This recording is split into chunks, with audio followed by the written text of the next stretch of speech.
It's weekdays with Lee Dixon on your iHeart radio station, and on Thursdays we talk real estate with Craig Heppel, who joins me now. Hello, mate. Hello, Lee. How you going, my friend? Good, very well, thank you. Hey, I want to buy my first home. Where do I start? A really important question, isn't it? It is a big question, and first of all, they're back. From mid-September to about mid-October, home hunters went missing or were hiding under rocks here on the northwest coast. Something or some things appeared to spook them. Was it the referendum, constant reporting of doom and gloom? I have an antidote for that. I'll talk about that later. The interest rate drumbeat. There was quite a number of factors. Just a couple. Whatever it was, it appears home seekers have shaken off any apprehension and re-emerged. However, they've been doing their homework and they are now even more determined to find the best value. Already, feedback and offers we are seeing reflect an adjusted value perception from buyers. And I want everyone to take note of that. So they factored in a few things. Yep. But the encouraging thing is that it looks like first home buyers are coming back out to play as well for now. And the more we meet first home buyers, the more we realise there's one fact that stays the same. They can be confused about the buying process and how to effectively line their ducks up to secure a property smoothly without hiccups along the way. Yep. So I'm going to rattle off some of the must-haves and must-dos for anyone who is thinking about diving into their first home. Now, I'll deal with buying an established pre-loved home. I won't talk about buying a block of land and building. We'll just talk about pre-loved homes for the moment. So the big one is money. The majority of first home buyers need to borrow to proceed with a purchase. Not having your finances in place whilst looking for a home to buy is like going to a gunfight at the OK Corral without bullets. Should I talk to a bank or a broker? I recommend brokers. They can put your financial position in front of a range of lenders, and that's banks, and source the best deal for you. So it's about choice there. Also, I suggest for first home buyers, exploring the Tasmanian government's My Home scheme and even equity from the bank of mum and dad. Now, Karen and I have helped our kids with equity from our home. That I always say this: seek professional financial advice when you're naturally going down that path. Now, a deposit ideally should have around 20% saved of the value of the property you're seeking to buy to avoid mortgage insurance. You know, that can be 10K plus on, say, a $500,000 purchase. But this can vary depending on the particular lender's policies.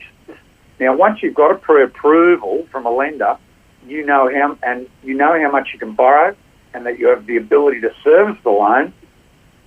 What's that comfortable price range you want to buy in? Yep. Then what? What do you do next? Make sure you've got a lawyer or a conveyancer lined up to look over any contract you agree to ensure that you have adequate safety mechanisms. And by that I mean the correct conditions to enable a risk-free purchase. The two big ones are a finance condition and a building inspection condition. So it's money, tick, legal support, tick. They're the two big ones really before you go out shopping. So we start looking and inspecting. There's no written law about how many homes you need to see before having a go. Now, it can depend on how much competition you have. Are other buyers showing interest in the homes you are seeing, or does it appear that you are the only buyers showing interest in the homes you are seeing? My advice is always have a crack at the home that really excites you and will offer the lifestyle and location you want and is comfortably within your price range. Yep. Don't overdo it. I've seen it too often. The buyer likes or loves the home, says, I want to think about it, or someone in the background, you know, Uncle Ron that we talked about last week says, I'll just sit back and sleep on it. And guess what?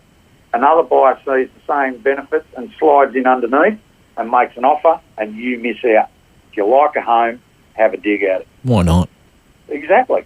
And remember this, buyers seek and search for homes individually, but when a home presents as excellent value, the whole buying market seems to be attracted and acts as one beast. Welcome to competition. That's what it is. It is. So you've seen it, you love it. Now what? Make an offer to the agent representing the home. It's that simple. Now, silly offers get silly responses. Ensure your offer lets the vendors know you are serious about buying, and try not to go above the price that makes you feel comfortable. There's a balancing act there, Lloyd. Yep, and if you're lucky enough to have the offer accepted, what happens? All right, it's contract time. Woohoo! Woohoo! Strike up the band. Make sure the agent inserts a finance condition. That's if you're borrowing money, of course. Most lenders need 14 to 21 days to get you formal approval for your money. Building inspection.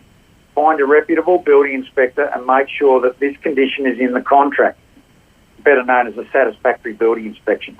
14 days is usually plenty of time to get an inspector in and a report done. Here's a big tip.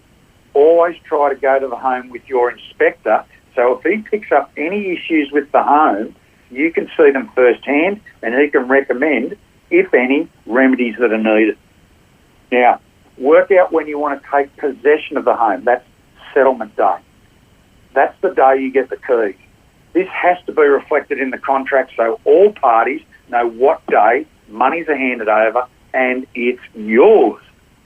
Once the agent has drawn up a draft contract, it's worth your lawyer or conveyancer taking a look over it before you sign to ensure conditions are correct and all the dates line up. Does that make sense? Sure does. Yeah.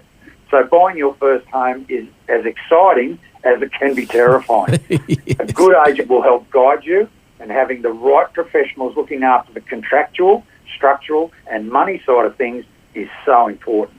Awesome. So I've actually got a checklist for first home buyers. So if you would like a copy of it, just email me, craig@ulverstonrealestate.com. Lovely. And we're going to end on a quote this week. Oh, I love this one. Quote of the week. Asking better questions gives you the answers to help others make better decisions.